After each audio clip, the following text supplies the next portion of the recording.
this is what I think he was trying to explain. Remember I was explaining yesterday that if I sort of take my arms and I swing them to the right, my body goes to the left, and then I can swing them back, but I can't really get anywhere like this. And somehow the cat is managing to turn all the way around, and if I could keep swinging my hands around, I could move. Well, I can do that, and it helps if I use these weights. I mean, if I just keep do the same thing with the weights. Well, watch this. This is kind of what the cat was doing.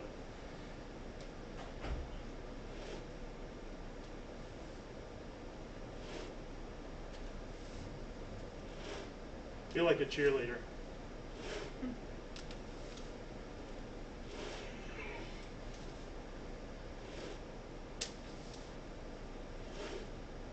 So I can go the other way like this. I just have to do that.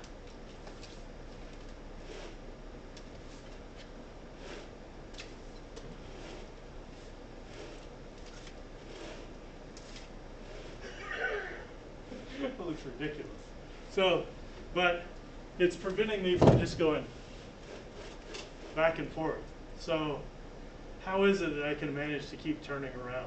What's the trick? Right. So what does that do? Decreases the radius. So there are a couple of different ways you can look at it. One is I've got a big moment of inertia when I'm out here. Moment of inertia is basically, I mean, it depends on the distribution of mass, but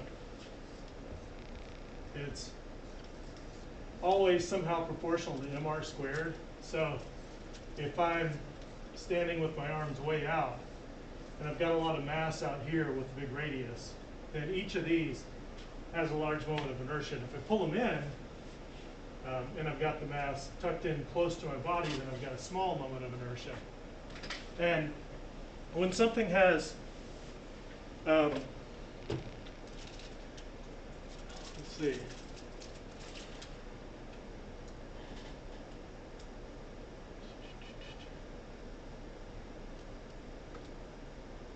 kind of lost my train of thought here. So if I have a big moment of inertia,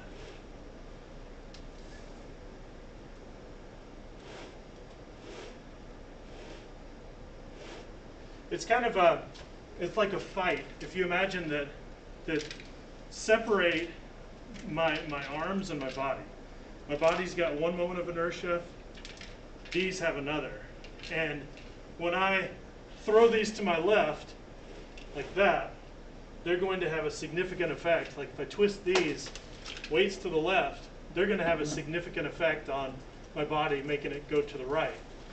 And if I throw the weights to the right, they're going to have a significant effect on my body, making it go to the left. But now if I move the weights in closer, they've now got a smaller moment of inertia. So when I throw them to the right or to the left, they don't really have that much of an effect on my body. So to get all the way around, I divide my body, or I divide everything that I have control over, which is the weights in my body, up into the weights, which I put way out there, and I swing them to the left, which moves my body way to the right. Then I pull them in, and I swing them back to the right, which doesn't move my body very far to the left. Then I push them straight out, which has no torque, and then I throw them to the left again, and then pull them in. So I really, in my explaining of this, should have said, think of two separate systems. Think of these weights as being one system that I'm kind of moving in one direction, and then my body as being a second system that's being thrown the other direction. And when these have a big moment of inertia, they're going to twist my body a lot. So I do that to push my body one way, but then I pull them in, and when I move the weights the other way, then my body doesn't really move back to where it started. And then when I push them straight out, it doesn't have much of an effect at all. So I think that's what he's saying the cat does. The cat's using different zones of its body to accomplish that same kind of thing. You know what? While I'm out here, I want to get to the point of today, which we're going to get to in the notes in just a moment. But while my projector's working, I want to write this. So the old kind of momentum, P equals what? What's the formula for linear momentum? mv, mass times velocity. And the new kind of momentum, I don't know why it's an L, but it's an L. This is angular momentum. So, I don't know if people at home, if you can't see anything, just let me know. I'm trying to speak loudly, but I've run out of good pens. I can't seem to find a nice dark pen that works very well. So this is the new kind of momentum. And instead of mass, what is the equivalent of mass in rotational systems?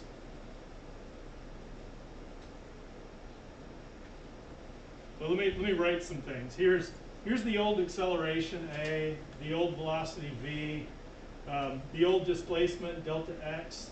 We've got the old, well, there's time, there's momentum. Is there more, or is that kind of it?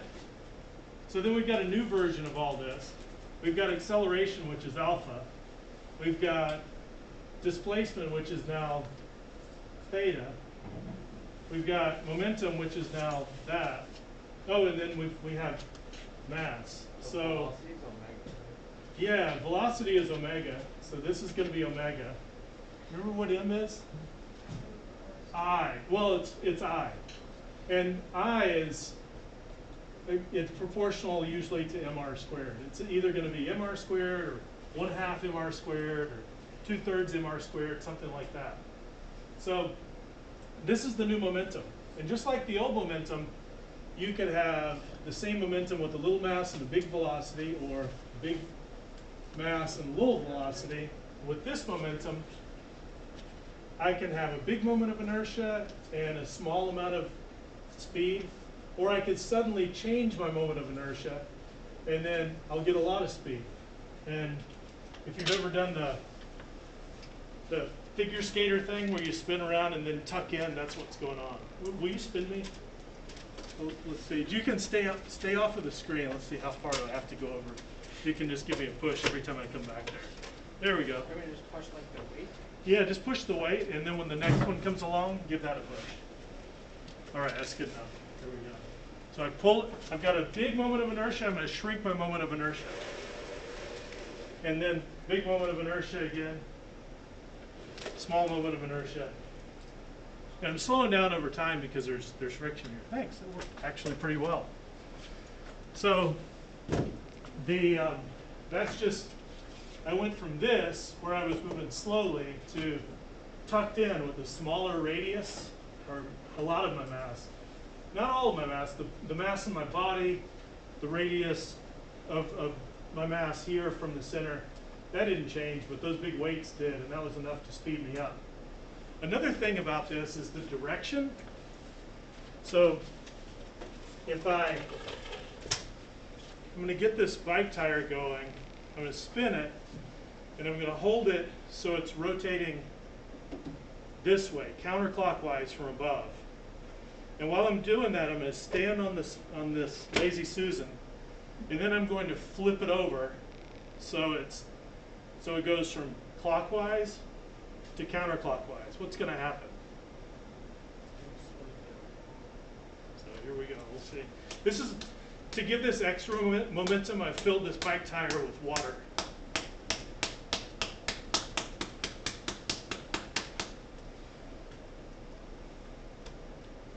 Okay, so I've got net counterclockwise momentum. And there's a lot of friction, so that's why I came to a stop there. So every time I reverse the momentum of this to maintain constant overall momentum, my body has to go the other way. So basically, it's going counterclockwise, and I give it a big push. Sorry, it's going clockwise. I give it a big push in the counterclockwise direction, and that makes me go the direction it was going. And if anybody wants to play with this later, you can. You can do all kinds of fun things with this. All right.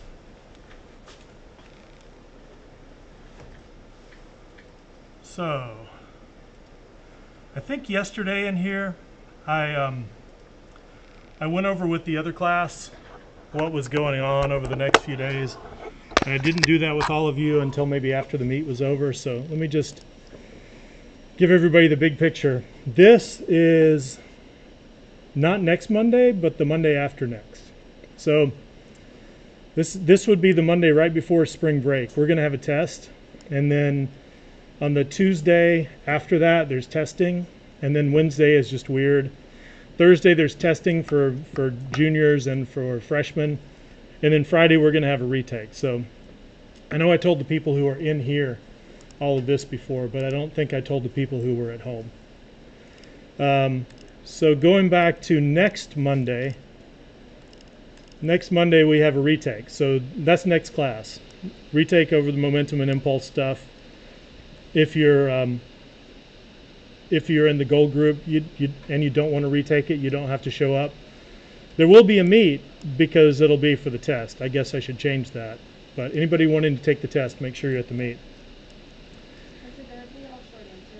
It'll be exactly the same format as the other one, so same kinds of questions. And so that brings us back to today. And the first thing is to go over any questions people might have had about the homework. The homework was, that's the notes. Mr. Pennington's kinetic energy practice.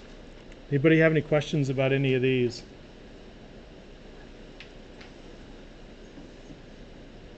People at home, Riam, Carolyn, Luke, any questions? Not very many of you. I can call you all out by name. Can you please do number 3? Sure. Me.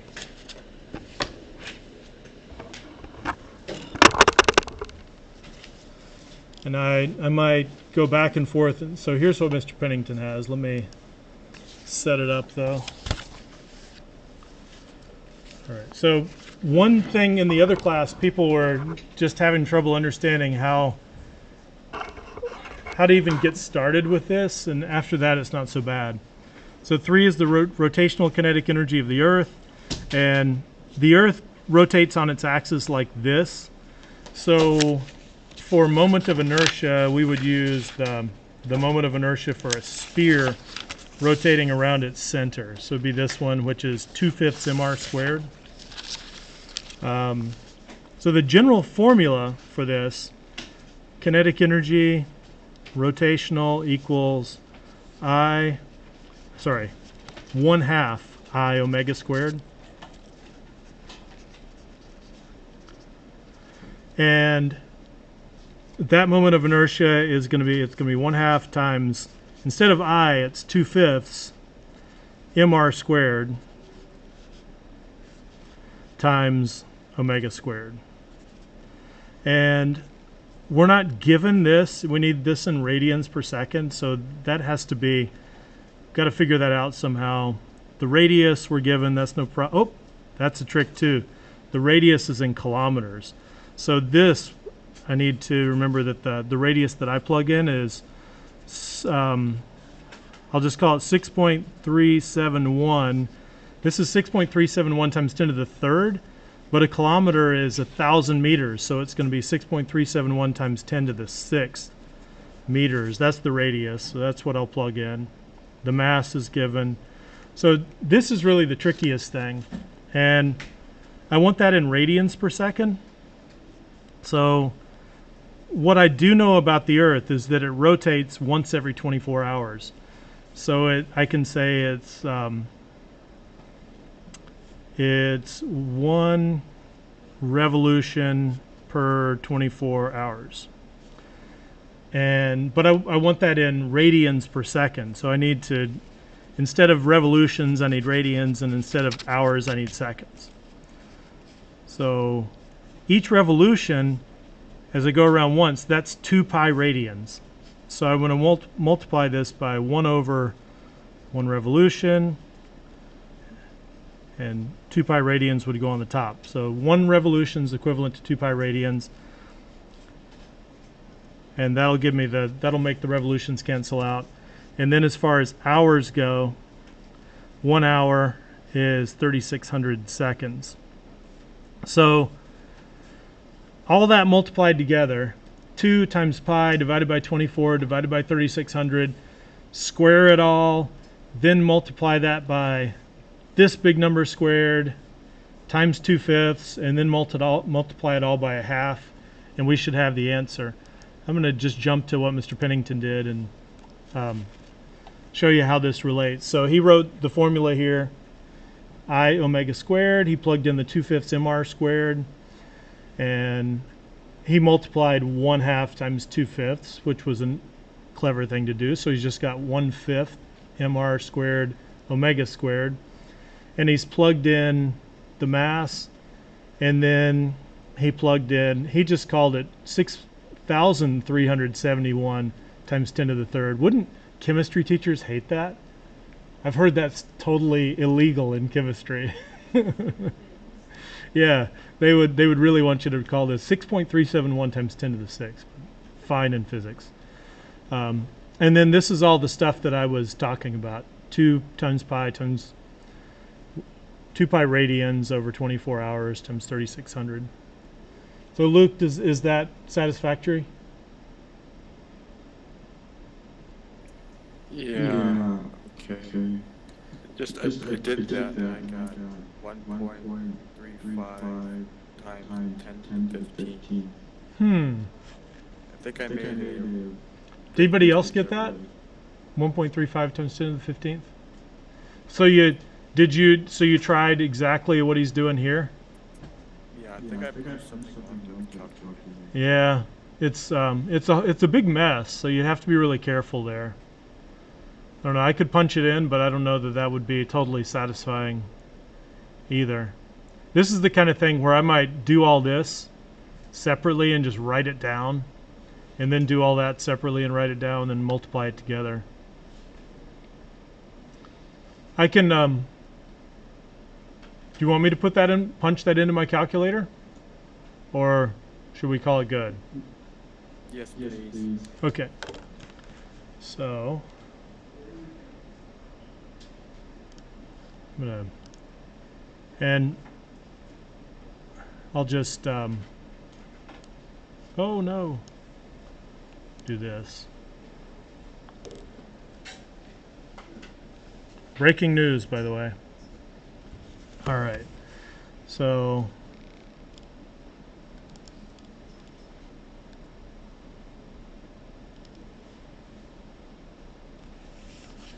I guess I'll start on the stuff on the left. So I'm just going to do 5.97 times 10 to the 24th, and I know people have different ways of doing that. So there's that. Times, now all this other stuff, I'm going to start my parentheses. I've got to be really careful because on this I can't see that I've opened them up really. So in the parentheses, 6,371 times 10 to the third, and then close my parentheses, and then square that. And I think, I can't even remember where I started with this. I think I equals. So I think that's what I've got, and I need to divide by 5. I'm starting to feel like I've just gone so far. I'm going to write this down. 4.84 times, or 4.85 times 10 to the 37th. So that's all that stuff on the left, assuming I did it right. And then on the right, this looks a little easier. 2 times pi divided by 24 divided by 3,600 equals squared is that. So now I'll multiply that times 4.85 times 10 to the 37th. And I get 2.56 times 10 to the 29th. Ta-da! So, there you go, Luke. So it's doable. I was really afraid that I would wind up with the wrong answer myself. Good for now? Oh wait, I found out what I did wrong. I squared it. I squared the 2 pi times 2 pi rad over 24 120 times. Oh, okay. Yep. That'll do it. All right. Any other questions about anything on this page? Anyone? All right. So now the new thing. Angular momentum. And we get to, I'm going to get frustrated when I get to right here. Just be prepared. It's frustrating to me. I'll explain what I mean when I get there. And maybe some of you can find a way to help me out of my frustration, but I doubt it. But maybe. So the equation for linear momentum is P equals mv. We just did the unit on that, momentum and impulse. And angular momentum is same kind of thing, except you would never guess it's a capital L. But m, the rotational equivalent, is the moment of inertia. M, remember, is its mass, and mass tells us how much resistance something has to acceleration in a line. And moment of inertia tells us how much resistance something has to acceleration around an axis. So it's like mass in a twisting dimension. And then velocity, our new one for that is omega. So it's just mass times velocity, but it's rotational mass, rotational velocity.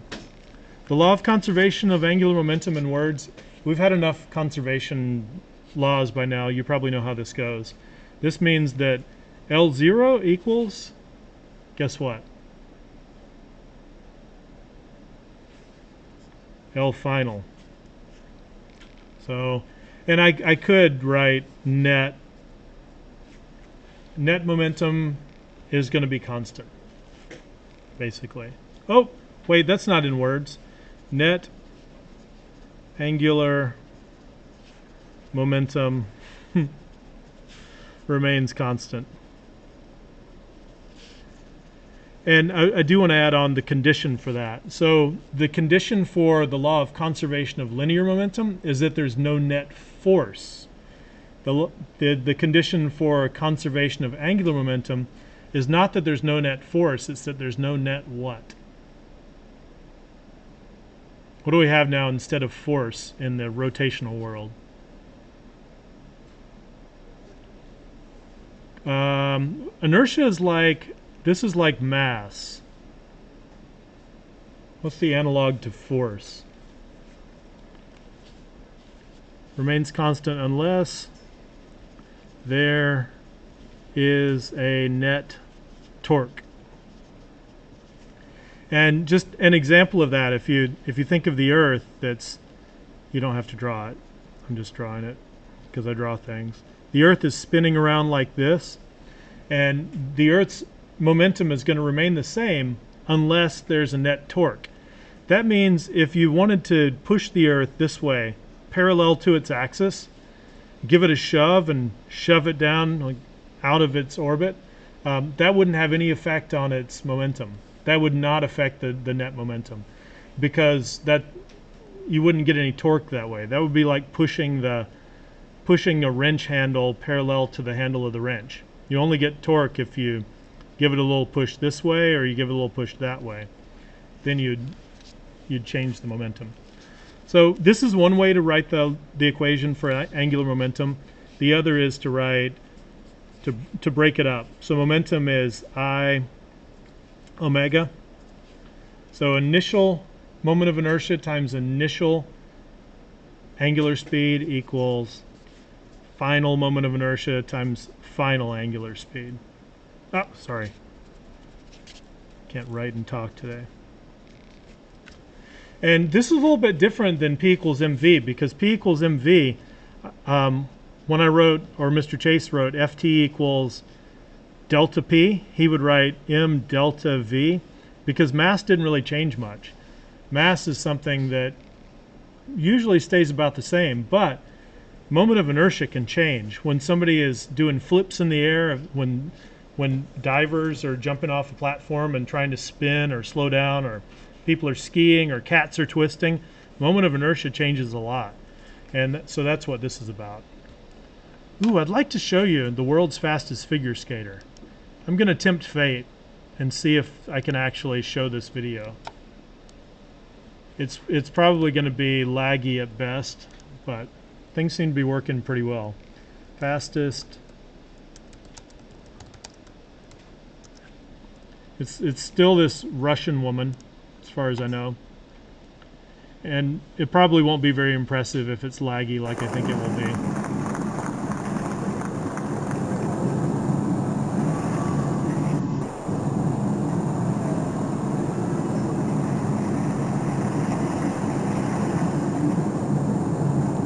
So there, it didn't look super impressive, but if you watch it when you're not on the laggy screen, 308 RPM is pretty fast.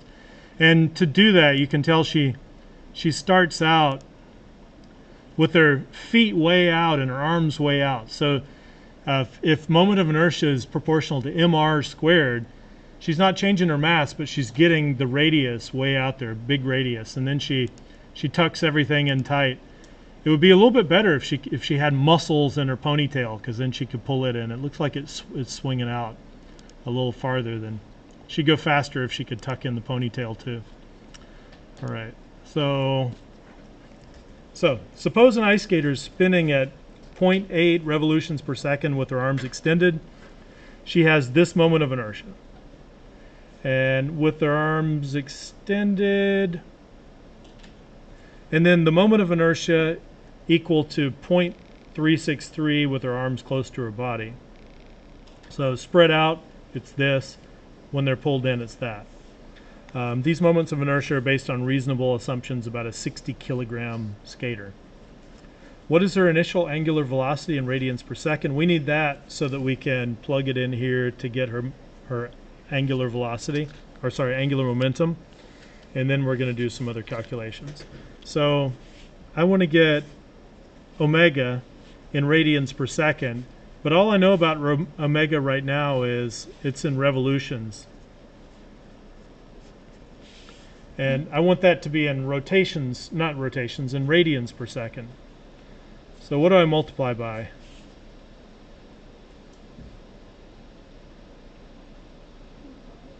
Two pi radians per revolution. So 2 pi radians is equivalent to a revolution, and then I'll get radians per second. And I've already got my calculations over here. That comes out to 5.03 radians per second. And earlier when I was doing this without looking at my little answer key, a good way to check is just to remember that 2 pi radians is a circle, which is 6.28 radians. So this means she's not quite going one full circle every second, which is about right for 0.8. Now her angular momentum, I'm going to call it L0 or L initial. And that equals her moment of inertia, initial, times her initial angular velocity. And her moment of inertia starts out at 2.34 kilograms meters squared. And her angular speed, or angular velocity, is 5.03 radians per second. And if you multiply those, you get 11.8 kilograms meters squared per second, which is a really weird unit. And this is what bothers me. Anybody see why I'm bothered here?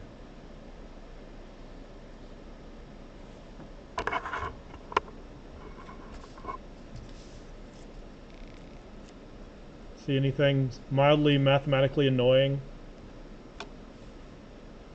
And maybe it's my own fault.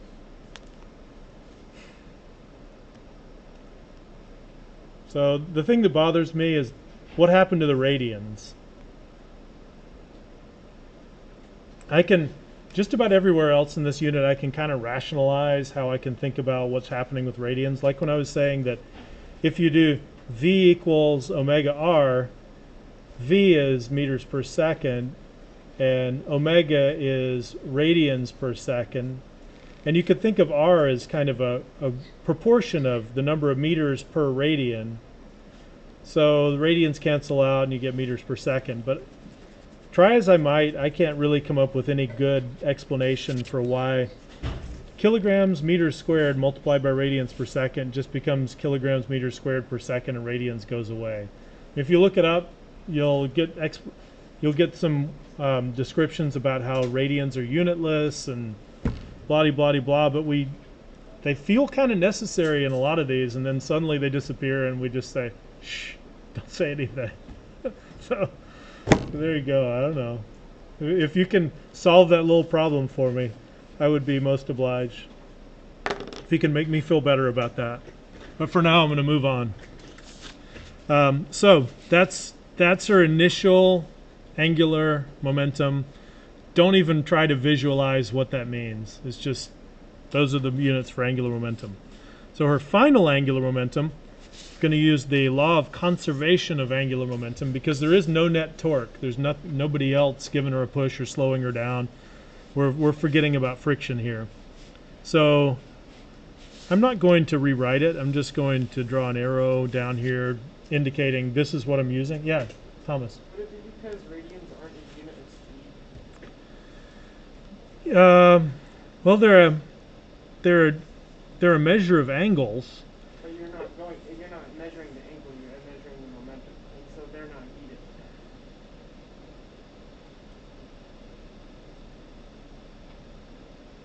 Yeah, I don't know. That doesn't really do it for me. I'd have to think about it more. Maybe if I think about it more, it will satisfy me. It seems like back with, if I do P equals mv, and I have kilograms, meters per second, I can just, in my mind, I can think, okay, this is mass. I can still see the mass and the velocity and the product of them, and this is a massive thing moving at some speed. I can get an understanding of that. And first off, I have a little bit of a problem with kilograms meters squared, trying to understand what the heck that means, because that's the unit for I. But if I think of that, if I say this boils down to some rotational unit for mass, then I'm kind of left with mass per second. It doesn't look like mass times a radial speed. I would really like to leave the radians in there. I think I would move for that. I think it should be kilograms meters squared radians per second. Then I'd be happy, I think. There must be some good reason why people don't do that. So back to this. The initial angular velocity I've already found. So I'm just going to write in 11.8, sorry, the initial angular momentum, moment of inertia, times velocity, I've already found. So this is the initial angular momentum. It's 11.8 kilograms meters squared per second. And that should equal the final angular momentum, which is the final moment of inertia, which is 0.363 kilograms meters squared, times the final angular velocity. I'm kind of feeling like I shouldn't have just skipped a step there. I should have written this again.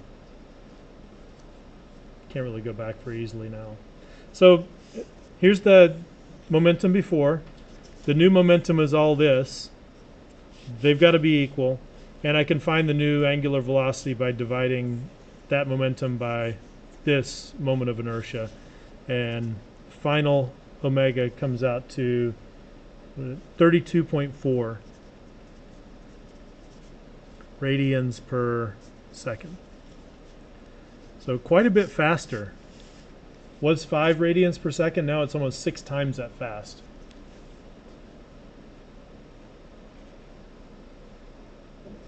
Because she's shrunk her moment of inertia to about 1/6. Or he. Yeah, I guess it's a she. And then there's another B here. So I'll change that to D. What is her rotational kinetic energy before and after she does this? And I wish I hadn't spoiled it, or Mr. Pennington spoiled it. Why does her kinetic energy change? So we're going to see a change in kinetic energy. And the question is, why though? Where does the energy come from? So the initial kinetic energy, which I probably should call KE0 since I'm calling this L0, but I can do it this way, is 1/2 times what? Jack, I'll wake you up by asking for a formula. The rotational kinetic energy formula is 1/2 times, instead of mv squared, what do I have instead of the m? Inertia omega squared. Yes, very good. That was great to wake up and answer that so quickly.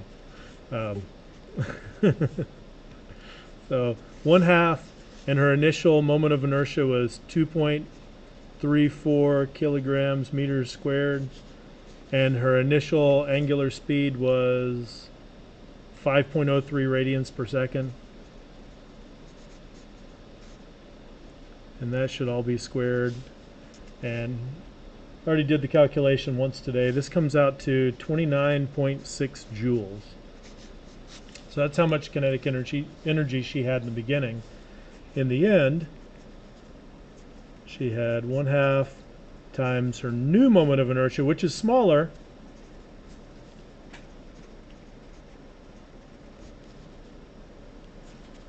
Kilograms meters squared. Times her new angular velocity.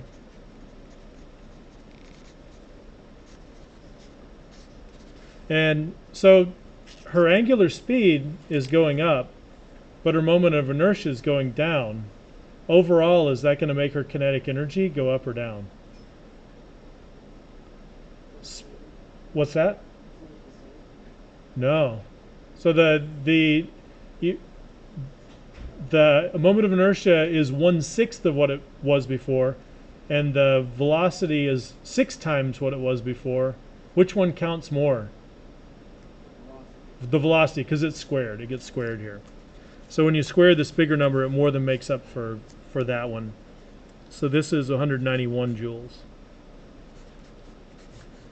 And I encourage you in a little while to get on that Lazy Susan over there and try this and pull your arms in. So when you do this, has anybody ever done that before? Have you ever? Okay. Is it easy to pull your arms in?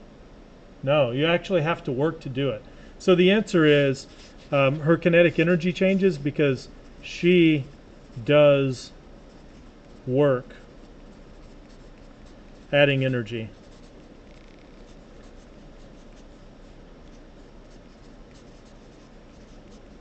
That figure skater that we watch must be pretty strong, actually, to be able to do that. That would be like, I was given the example in last class, the ride at the fair where you spin around and everybody gets thrown against the wall. If everybody on that ride would fight really hard to sit up and then claw their way to the center of the ride, it would start going a lot faster. It would be like the ride pulling its arms in. You could actually speed it up, but it would take a lot of work to do that. You would really physically feel worn out by the time you got to the center of that thing. But it'd be going really fast. And if you wanted to slow it down, you'd all just jump to the side and splatter against the side, and it would slow down immediately.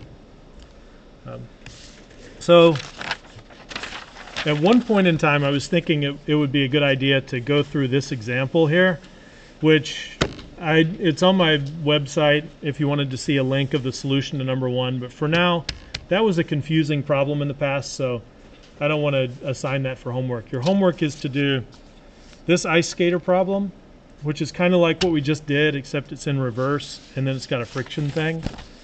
And then there are 2 other ones about angular momentum. One about the Earth's angular momentum, and one about the Moon's angular momentum. So that's the homework. And then there's also some homework on Monday after the retake. If you're not doing the retake, you don't have to show up at the meet, but the homework then is just to do these multiple choice questions. Looks like there are quite a few of 19 multiple choice questions to do on Monday.